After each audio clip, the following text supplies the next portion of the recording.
আমাদের 63 লড়াই চলছে খেলা। ইমরান কিন্তু ট্রেনে হেসে শুরু করে দিয়েছে। রাশিদ খুব সুন্দর খেলা চলছে।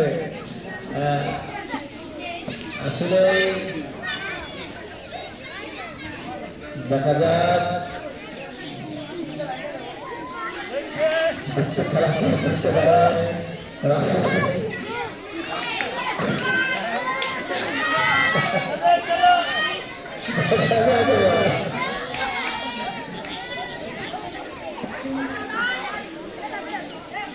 মাশাআল্লাহ